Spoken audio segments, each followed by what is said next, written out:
So many people think that what is happening to Canada today is the result of incompetence in the Liberal government. But I think if you look at what's happened to Canada since 1965, you'll see that the democratic nation of Canada is failing by design and is rapidly being transformed into an authoritarian communist state. I don't think many Canadians realized in 1968, when they elected Pierre Elliott Trudeau as Prime Minister, that they were electing a devout Marxist. In 1947, Trudeau attended the London School of Economics, which was set up by Fabian socialists, where he was heavily influenced by the Marxist professor Harold Lasky, who was the head of the Fabian Society. In 1949, he got a job as economic advisor to the Privy Council in Canada with the help of Robert Bryce, who was clerk of the Privy Council. Bryce had earlier served in Washington, where he belonged to a communist study group and was a close friend of the Soviet spy Alger Hiss. In 1950, Trudeau was in Shanghai when the communists took over and became a rabid admirer of Mao Zedong and his Communist Party. In 1951, he founded the Marxist publication Cité Libre in Montreal. His collaborators were Raymond Boyer, who had previously been convicted in 1948 of espionage for the Soviets, Stanley Ryerson, the leading theoretician of the Communist Party of Canada, and Pierre Gélinas, the Quebec Director of Agitation and Propaganda for the Communist Party of Canada. In April of 1952, he led a delegation of communists to the Moscow Economic Conference that had been planned and prepared by Soviet intelligence, where Trudeau was one of the delegates.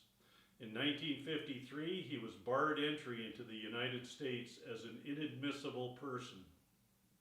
In 1960, he led another communist delegation to Peking for the Chinese Communist Party's Red Victory celebrations. He was in Ghana when communist Kwame Nkrumah took control. He was in Algeria when communist Ahmed Ben Bella took over. Early in 1961, at about the time of the Bay of Pigs, the U.S. Coast Guard picked him up after they found him paddling a canoe from Key West, Florida to Cuba.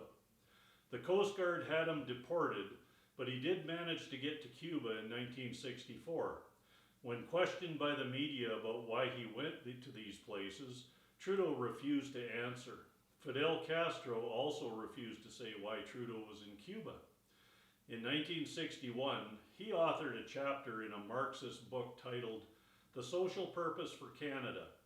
In it, he urged socialists to use federalism as a tool to plant socialist governments in certain provinces from which the seed of radicalism can slowly spread.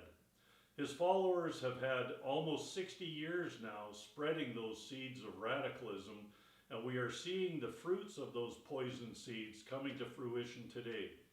In 1965, Trudeau, Gérard Pelletier, and Jean Marchand of Cité Libre decided to run for Parliament themselves, only as Liberals. In an interview with the French paper Le Devoir, Trudeau and Pelletier said it should be understood that a political party is not an end, but a means.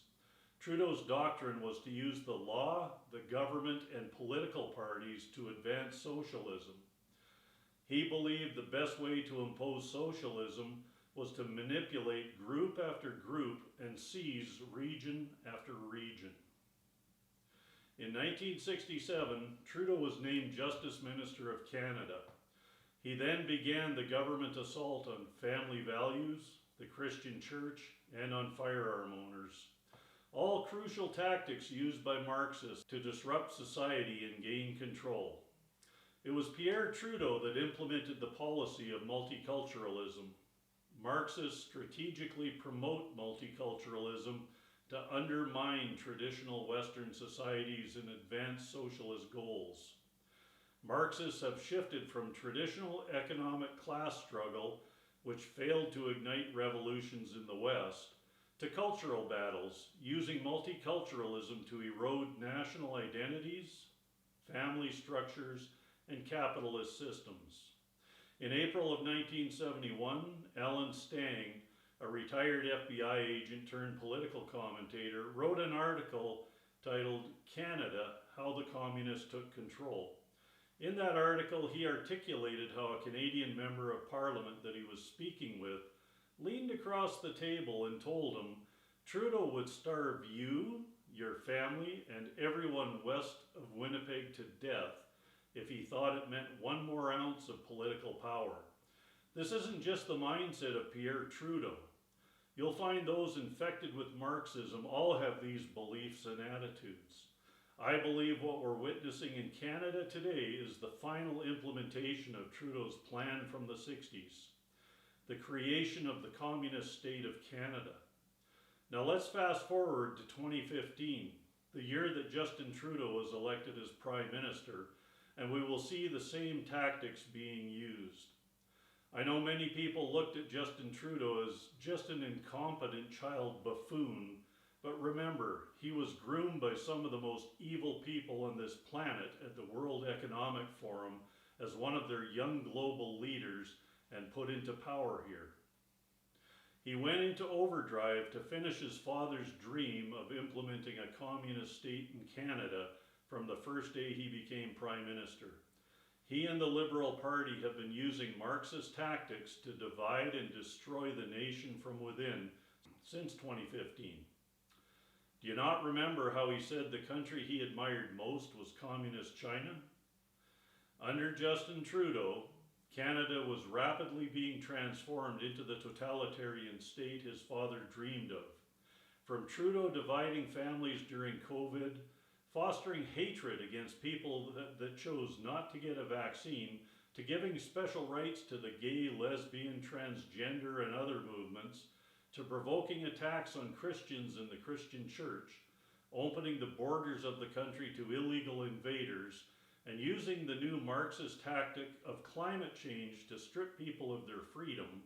These Marxist tactics were planned and coordinated to complete the conquest of Canada. And things are going to get worse for Albertans from the newest plant of the World Economic Forum into Canadian politics, globalist Mark Carney, who is far more dangerous than Justin Trudeau and is the number one reason for Alberta to get out of Canada now without delay.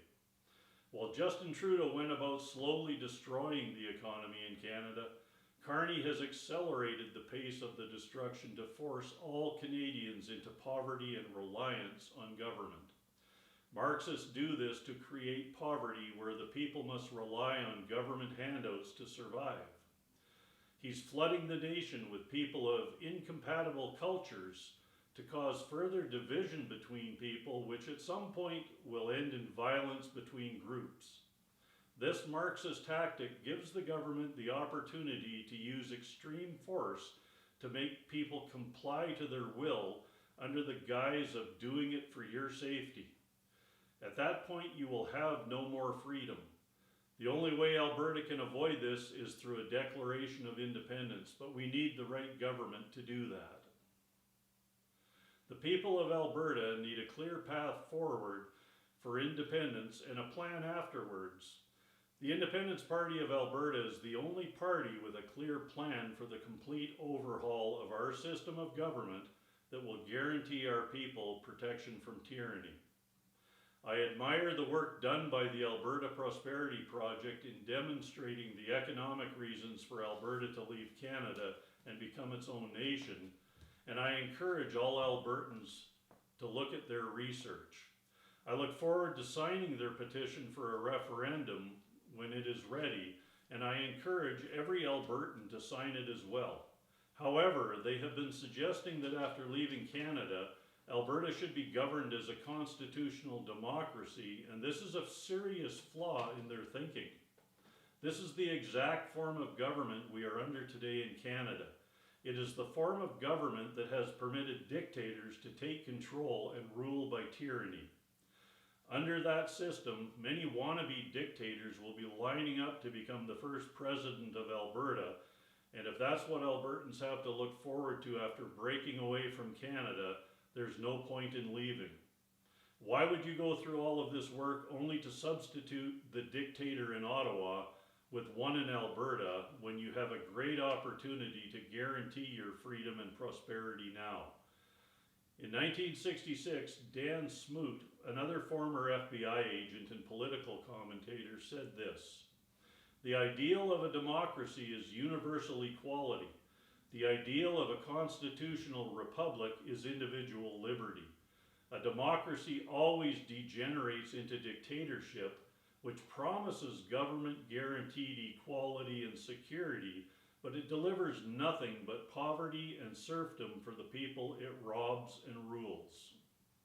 Do you as an Albertan want to keep the same style of government that will continue to rob and rule you?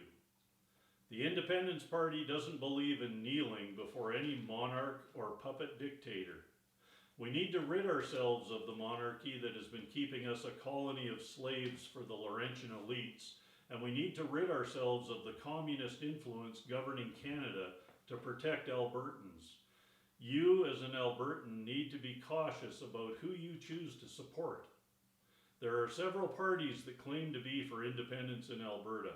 One of those parties wants to keep Albertans under the same style of government, a constitutional democracy, while the other claims to be for independence yet seems to want to stay in Canada to continue fighting with Ottawa under the false belief that we can have sovereignty within Canada, no different than the current UCP government.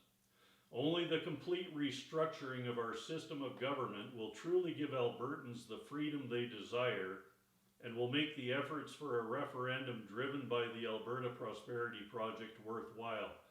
By creating a constitutional republic, our party shall ensure that the people will have guaranteed protection of their individual rights and liberties while limiting the power of government. I hope every Albertan makes the pledge to sign the APP's referendum petition. It may be the last chance you have to let your voice be heard and peacefully exit Canada to become the great nation Alberta is destined to be.